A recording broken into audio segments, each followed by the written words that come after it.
Hello, I am Professor Vibha Sharma. I teach in the Department of English at Aligarh Muslim University, and we are going to begin together a journey to understand environmental humanities as a discipline of academics, environmental humanities as a topic of understanding various aspects happening around us. I welcome you all to this course, and as the title indicates, environmental humanities.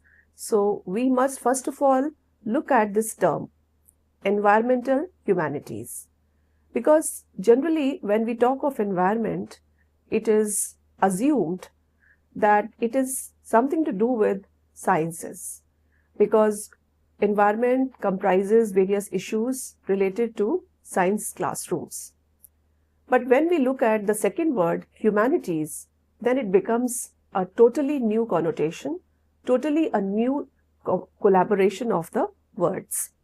So we need to understand what is this collaboration between environment and humanities. It is a new age discipline, and therefore to understand its nuances is very important. And the right way to begin is to understand the two words, how they stand together. So the question is, let's start with a question. Where does nature end and where does culture begin? So at first glance, this may seem like an easy question. We often think of nature as forests, rivers, mountains, oceans, birds, animals, and weather systems. Culture, on the other hand, appears to belong a different realm, like the realm of language, literature, religion, philosophy, art, architecture, politics, and human societies. And for centuries, modern thought has encouraged us to think in precisely these terms, that culture and nature are defined like this. They have been imagined as separate domains. Scientists were entrusted with the study of nature, while scholars in the humanities concerned themselves with culture. The laboratory and the library appear to belong to different worlds. Yet, the environmental crisis of our age compel us to question this divide, to question this separation. Can we truly understand a river only through hydrology and chemistry? Can we understand a forest merely through ecology? Can we understand climate change solely through atmospheric science? Environmental humanities begins by suggesting that the answer is no. A river is never only a physical body of water. It is also a memory, mythology, livelihood, spirituality, identity, and of course history. Think of the Ganga, the Yamuna, the Nile River, or the Amazon. Their significance cannot be reduced to water flow or sedimentation patterns or river bed or rocks, river banks. No. These rivers carry civilizations within them. Similarly, a forest is not simply a collection of trees. It is often a source of stories, rituals, medicines, livelihoods, fears, aspirations. For indigenous communities across the world, forests are not resources but relatives. Mountains are not geological formations alone. They are ancestors, deities, protectors, and symbols of belonging. Environmental humanities, therefore, emerges from the recognition that environmental problems are never purely environmental. They are simultaneously cultural, ethical, political, historical, economic, and imaginative. Let us consider climate change. The scientific evidence for climate change is overwhelming. Scientists have documented rising global temperatures, melting glaciers, sea level rise, biodiversity loss, and extreme weather events. Yet, despite decades of scientific warnings, collective action has remained inadequate. Why? We must ask this question, why? This question lies at the heart of environmental humanities. If scientific knowledge alone could solve environmental crises, then the ecological emergency would already be behind us. The persistence of environmental destruction suggests that the problem is not merely a lack of information, rather it is deeply connected to how societies imagine progress, development, consumption, success, and human relationships with the non-human world. This is the crux of the matter, that how we understand, how we define, how our societies imagine, perceive progress, development, consumption, success, and human relationships with the non-human world. Environmental humanities, therefore, asks a different set of questions. For example, what stories do societies tell about nature? How have religions shaped ecological values? How does literature influence our environmental imagination? Why are some landscapes considered sacred while others become site of extraction? How do films, advertisements, digital media shape our understanding of environmental problems? What ethical obligations do humans have toward animals, forests, rivers, and future generations? These questions belong to the realm of humanities. Environmental humanities is therefore not a single discipline. It is a vibrant interdisciplinary field that brings together literature, philosophy, anthropology, cultural studies, religious studies, geography, media studies, and environmental science.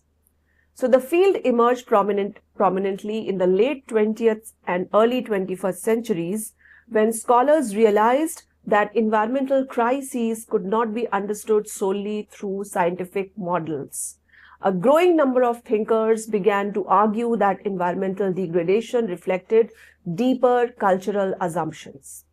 The ecological crisis, they suggested, is also a crisis of our opinions, worldview, and many other things similar to this.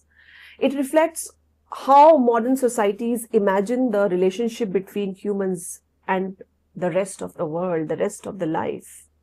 For centuries, dominant narratives often portrayed nature as something external to humanity. I am taking this long discussion in the first slide so that we are ready for what is going to happen in the entire course. So, for centuries, dominant narratives of modernity often portrayed nature as something external to humanity, something to be conquered, controlled, managed, and exploited. So this language itself is revealing. We speak of natural resources, we speak of developing land, we speak of extracting value. Such expressions reveal underlying assumptions about human superiority and entitlement. Environmental humanities encourages us to interrogate these assumptions. It asks us to examine the stories we have inherited and the stories we continue to tell. This emphasis on storytelling may initially surprise some learners. Why should stories matter when glaciers are melting and species are disappearing? The answer is simple. Human beings live through stories. Stories shape perception. Stories influence values. Stories determine what societies consider desirable, possible, or inevitable. The historian Yuval Noah Harari has argued that human civilizations are built upon shared narratives. Environmental humanities extends this insight into ecological contexts. The stories we tell about nature influence how we treat nature. If nature is imagined merely as a warehouse of resources, exploitation becomes easier. If nature is imagined as a community of living beings, different ethical possibilities emerge. This course, therefore, invites you to think beyond conventional disciplinary boundaries. You may come from different fields: literature, history, philosophy, environmental studies, sociology, geography, media studies. Regardless of your background, environmental humanities offers a common intellectual space where diverse perspectives can engage with one of the most urgent challenges of our time. So in this course, we will encounter fascinating concepts such as the Anthropocene, eco-criticism, environmental justice, deep ecology, indigenous ecological knowledge, ecofeminism, climate fiction, and the multi-species studies.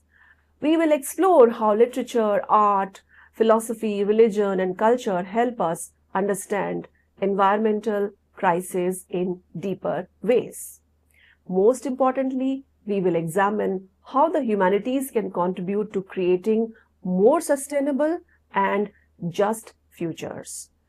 Because ultimately, environmental humanities is not merely about studying environmental problems, it is about reimagining human existence itself.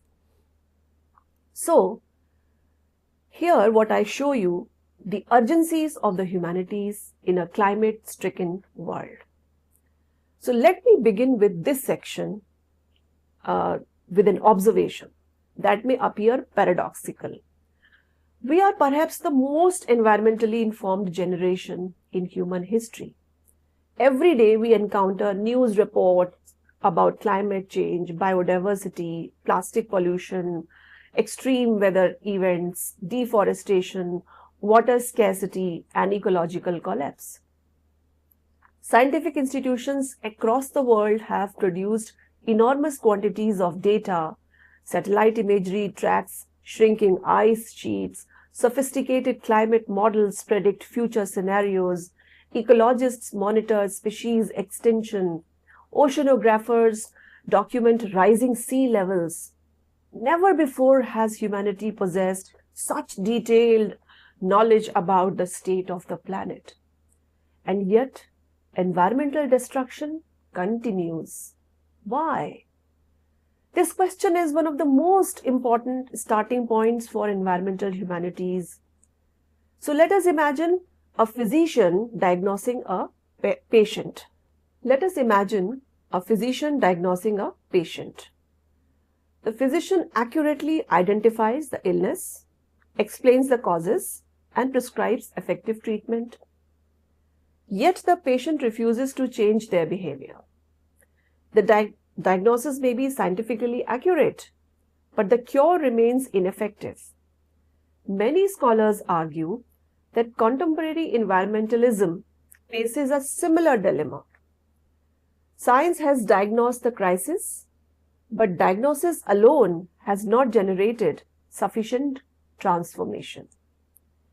The realization has led scholars to argue the environmental crisis is not only a scientific crisis, it is also a cultural crisis, a moral crisis, a political crisis, a crisis of imagination. The environmental scholar Amitav Ghosh makes a powerful argument in The Great Derangement. He suggests that modern culture has struggled to adequately imagine climate change. Climate change often appears too vast, too slow, too dispersed, and too complex to fit conventional narratives. As a result, societies frequently fail to emotionally engage. So that emotional engagement is missing. Societies fail to emotionally engage with environmental realities. This points to a crucial insight. Facts do not automatically produce action. Human beings are not purely rational creatures. Our decisions are influenced by emotions, identities, values, beliefs, desires, and social norms. Consider another example. Most people know that excessive consumption contributes to environmental degradation. Yet, consumer culture continues to thrive. Why? Because consumption is not merely an economic activity. It is deeply related to our aspirations, status, identity, and belonging. Similarly, environmental behavior cannot be understood solely through scientific information.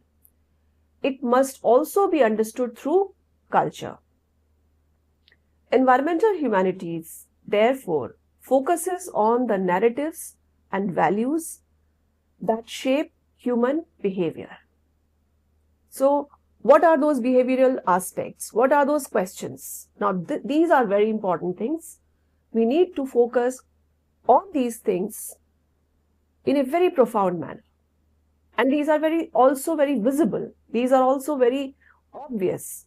But only thing is that we haven't learned to point out these obvious aspects. What are those? Look at these questions. What cultural assumptions support environmentally destructive lifestyles? How do media representations influence environmental awareness? Now, let me explain these questions. First question is, what cultural assumptions support? Means whatever we have been assuming culturally. What are those things which are destructive for the environment, or they are the destructive lifestyles in environmental sense? Second question, how do media representations influence environmental awareness? Like how we see things in media and they influence the awareness about environment. How do our traditions contribute to ecological ethics? How do stories create empathy toward non-human beings? How does language itself shape environmental perception? So one influential concept here is the idea of data fatigue. We live in an age saturated with information, graphs, statistics, projections, and reports surround us. Paradoxically, excessive information can sometimes produce emotional numbness. People become overwhelmed. Numbers alone may fail to inspire action. This is where the humanities become indispensable. Literature transforms statistics into lived experience. Stories create emotional engagement. Philosophy provides ethical frameworks. History reveals long-term patterns. Art evokes empathy and imagination. Together, these disciplines help translate information into meaning. That is something very important. Fact alone cannot produce transformation. Therefore, the fact, the information has to be processed into some kind of organic structure, organic impact, which means translating information into meaning. Environmental humanities, therefore, does not compete with science. Now, this is something very important to clarify, that there is no competition between environmental humanities and environmental sciences. In fact, They both complement each other. Environmental humanities complements science. Science complements environmental humanities. Science tells us what is happening. Humanities helps us understand why it matters. I'm not saying why it happens. I'm saying why it matters. Science can explain how a species becomes extinct. Humanities explore what it means to live in a world where that species no longer exists. Science can measure environmental change. Humanities help societies interpret and respond to that change. In this sense, environmental humanities represents a crucial intellectual response to what scholars often call wicked problems. A wicked problem is a problem so complex that it cannot be solved through a single discipline. Climate change is perhaps the ultimate wicked problem. It involves economics, politics, culture, technology, psychology, ethics, law, history, and ecology simultaneously. So no single discipline possesses all the answers. It is to embrace this complexity of diverse opinions, diverse perspectives. So rather than reducing environmental crises to technical issues, it recognizes their profoundly human dimensions. And perhaps that is the central message here. So the environmental crisis is not merely happening around us. It is happening through us, through our stories, through our institutions, through our values, through our imagination. And if the crisis is partly cultural, then cultural transformation becomes an essential part of this solution. Let us look at a dialogue between science and the humanities. This is the last topic of today's discussion. So one of the most persistent misconceptions about environmental humanities is that it sometimes opposes science. So it's far from truth, because environmental humanities as a discipline does not reject scientific knowledge, as I already explained. On the contrary, it deeply values and depends upon scientific insights. What it questions is the assumption that scientific knowledge alone can solve environmental crisis. So I hope this is clear now. So to understand this distinction, let us take an example, let us take an analogy that when you are talking, a doctor is informing the patient that their lifestyle is causing serious health problems. The doctor can explain the biological mechanisms involved. They can provide measurements, test results, diagnoses. But changing behavior often requires something more. It requires motivation. It requires values. It requires emotional engagement. It requires meaning. Similarly, climate scientists can explain global warming with remarkable precision. They can model future scenarios. They can quantify emissions. They can project temperature increases. Yet, these facts alone do not necessarily will lead to action. Environmental humanities, therefore, will come to complement science by addressing dimensions that scientific methods cannot fulfill on their own or cannot fully capture on their own. What are those? Science tells us how ecosystems function. Humanities explore why ecosystems matter. Science measures biodiversity loss. Humanities investigate the cultural significance of disappearing species. Science explains environmental processes. Humanities examine environmental meanings. Science focuses on explanation. Humanities often focus on interpretation. Take, for example, a glacier. To a scientist, a glacier may represent an important indicator of climate change.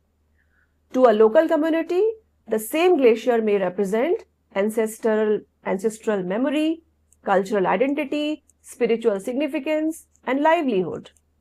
Neither perspective is wrong. Both are necessary. Environmental humanities seeks to create a conversation between these forms of understanding. This dialogue becomes especially important when dealing with environmental policy. Environmental decisions are never based solely on scientific evidence. They also involve values. Suppose a government proposes constructing something big.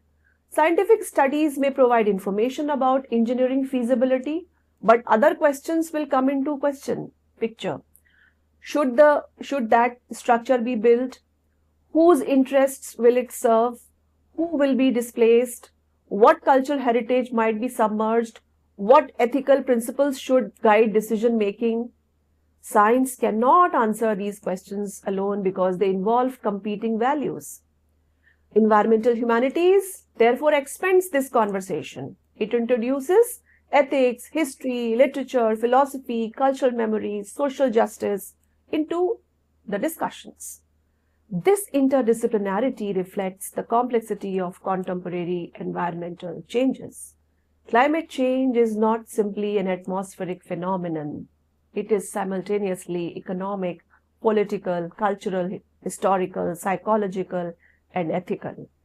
No single discipline can adequately address such complexity. Environmental humanities teaches us to embrace multiple perspectives. It encourages intellectual humility. It reminds us that environmental understanding requires both facts as well as values, data and stories, evidence and imagination, measurement and meaning.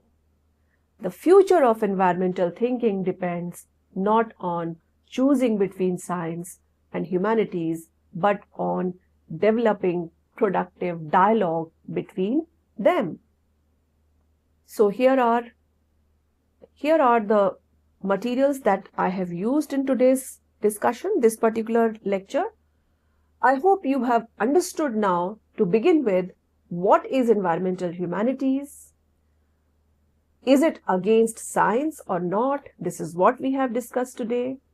How do they complement each other, and how diverse and how rooted is the cause of environment in culture as well as science. In the next lecture, we will take forward the other aspects related to defining environmental humanities.